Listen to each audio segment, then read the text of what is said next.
తెలుగుదేశం ప్రభుత్వంలో బీసీ కులాలకు చెందిన నాయకులు ఎంత బలపడ్డారో మీరు ఒకసారి గమనించండి. ఎందుకు చెప్తున్నానంటే ప్రభుత్వంలో ఉండి మేము వాళ్ళకి సహాయం చేసి వాళ్ళు గెలవడం వేరే, ప్రతిపక్షంలో ఉండి ఒక గుండా రాజ్యంలో వాళ్ళు ఎక్కువ వరకు వాళ్ళ స్వతహా బలవంతో నుంచి గెలిచారు అంటే బీసీ నాయకులు ఎంత బలంగా తెలుగుదేశం పార్టీలో ఉన్నారో మీరు కొంచెం గమనించండి. గజం కేవలం 23,000 రూపాయలతో 165 గజాల భూమి కేవలం 38 లక్షలు మాత్రమే. అండ్ గెలవడమే కాదు, ప్రజలకి సేవ చేయాలి, పార్టీ పట్ల ఒక నిజాయితీతో ఉన్నట్టు అందరినీ నేను అభినందిస్తున్నాను. అండ్ గర్వంగా ఉంది తెలుగుదేశం పార్టీలో ఇట్లాంటి నాయకులు డెవలప్ అయ్యారు అంటే.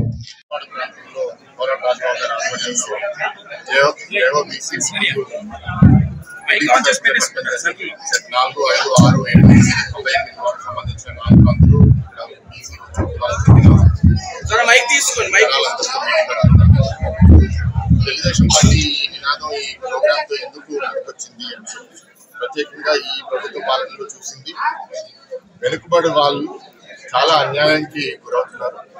అనేక విషయాలు వాళ్ళ అభివృద్ధిలో వాళ్ళు చాలా అన్యాయానికి గురవుతున్నారు. అదే కాకుండా వాళ్ళకి భయభ్రాంతులు పెట్టి వాళ్ళ మీద చాలా చర్యలు, నెగిటివ్ చర్యలు తీసుకున్నా సరే వాళ్ళకి రక్షణ లేని పరిస్థితి. వాళ్ళు కూడా మనం మాట్లాడితే మనకి ఏదో కేసులు పెట్టేస్తారు, నేను ఎదుర్కోలేమనే ఒక వాతావరణం తయారు చేస్తున్నారు. కాబట్టి వాళ్ళు మళ్ళీ బలపరిచి వాళ్ళకి ధైర్యం ఇచ్చి జరగబోయే ఎలక్షన్ లో వాళ్ళు పోటీకి ముందుకు రావాలని చాలా మందికి చెప్పే ఉద్దేశంతో జేఓబీసీ ప్రోగ్రామ్ జరిగింది. తెలుగుదేశం పార్టీ 1983 నుంచి ఇప్పుడు దాకా సోషల్ అప్లిఫ్ట్మెంట్ అన్ని కులాలు, బడుగు బలహీన వర్గానికి చెందిన వాళ్ళందరినీ బలపరచాలనే ఉద్దేశంతో అప్పుడు చాలా మంది బీసీకి ఎమ్మెల్యేలుగా సీట్లు ఇవ్వడం జరిగింది. వాళ్ళందరూ స్థిరపడి ఒక గొప్ప నాయకులుగా తయారైపోతే ఉత్తరాంధ్రలో ఈ ఉదాహరణ తీసుకుంటే ఆయన పాత్ర గారు, బండారు సత్యనారాయణ గారు, పల్లా శివాజీ గారు అబ్బాయి మళ్ళీ పల్లా శివాజీ గారు పాల్గొనడం అనేది చిన్న చిన్న ఉదాహరణ.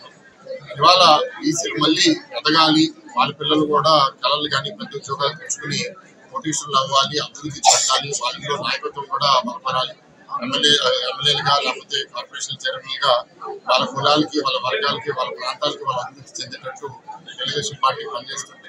వాళ్ళ వైఎస్ఆర్సీపీలో మేము చూసేది ఏంటంటే నామమాత్రంగా మేకప్ లాగా వాళ్ళు మాటకి మేము చేసాం అంటున్నాను, కానీ నిజమైన పవర్ మాత్రం ఒక కులానికి చెందుతుంది. కానీ మిగతా వాళ్ళు ఎవరికంటే ఒక కులానికి కూడా కాదు, ఆ కులంలో ఉన్న ఒక 5 10 మందికే తప్ప అభివృద్ధి అనేది వికేంద్రీకరణ అవ్వట్లేదు.